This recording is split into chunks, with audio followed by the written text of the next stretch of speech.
ทักทายสบายดีภาพบรรยากาศยามค่อยค่ำลงแรงเนาะเอออ่าตอนแรงของวันที่30เนาะเป็นอย่างไรพี่น้องค่ำคืนมาแรงนี่ล่ะจัดพิธีเฉลิมฉลองเนาะนับถอยหลังเนาะข้าวดาวเนี่ยนะมีอย่างกินเนาะมีอย่างแก้มเนาะกินพอเบาๆเด้อแล้วลูกหลานเด้อเอาพอประมาณเนาะอย่าเฮ็ดให้มันถึงคิดแดงเด้อลูกหลานเด้อเออเอาค่อยกินค่อยเศร้าเอาเฮ็ดเอาคอกมันซื่อๆเนาะเห็นว่าข้าวดา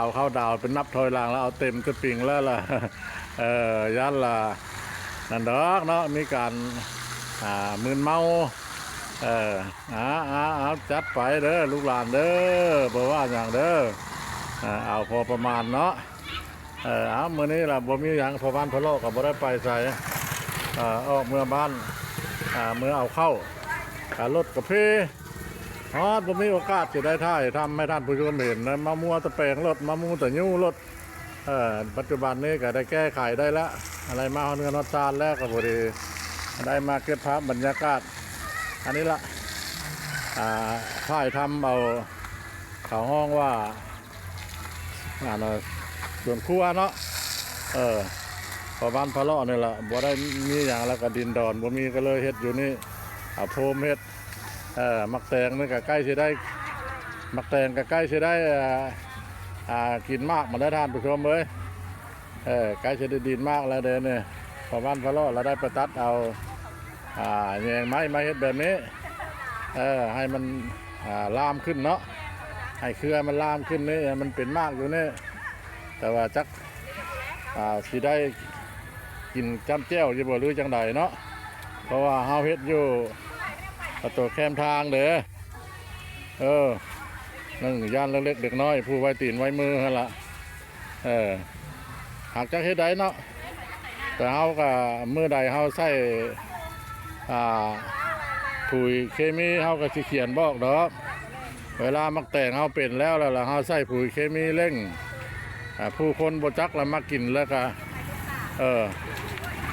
ก็เป็นนั่นละเนาะท่านผู้ชมเนาะ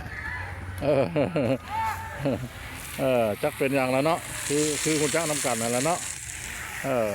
อันนี้ล่ะคือส่วนน้อยเนาะส่วนครัวน้อยของพ่อบ้านพะเลาะเฮ็ดเพื่อแก้ไขครอบครัวเนาะเนี่ยนะตำแจ่วโป๊กก็แล่นลงไปตลาดตลาดกับมัดนึง5,000กีบไปได้ทานผู้ชมเอ้ย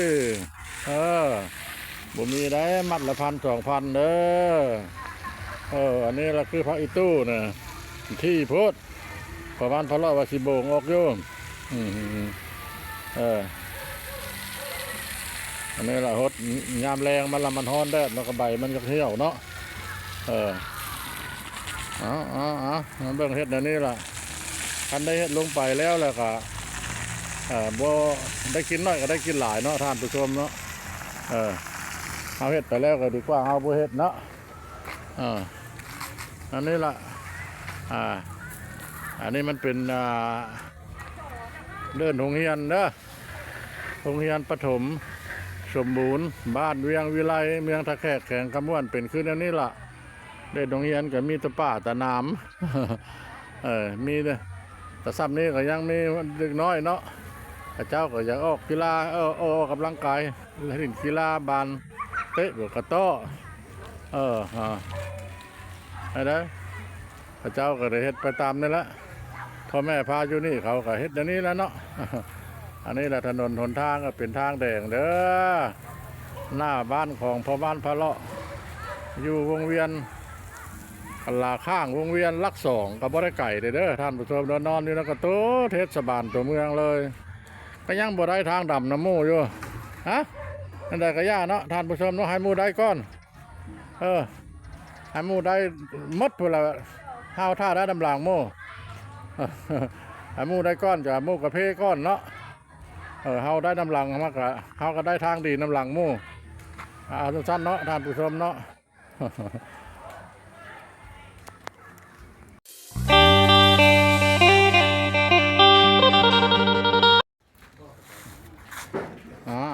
ก็เป็นอีกเนาะเป็นอีกครอบครัวหนึงเนาะอีกครอบครัวหนึงเพิ่นก็ได้เฮ็ดคือทางหน้าบ้านของหมู่บ้านพะเลาะแล้วเนาะปลูกผักใส่โพมปลูกผักใส่โคมมันล่ะอิงใส่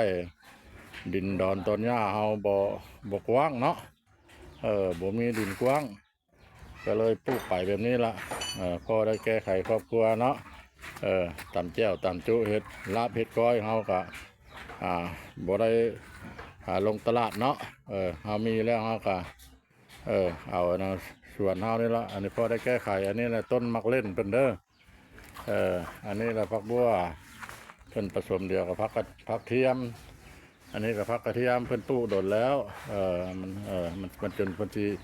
สิก้อยแล้วเนาะก้อยแล้วเพิ่นก็เลิกออกรอปลูกไม้การผสมไปเป็นคือจังซี่ล่ะอยู่บ้านเวียงวิไลดินมันอึดมันยากดินหอมก็เลยเฮ็ดไปแบบนี้ละท่านผสมเลยประมาณพะเลาะก็ได้เฮ็ดคือเพิ่นนั่นล่ะก็พอได้แก้ไขเนาะได้แก้ไขครอบครัว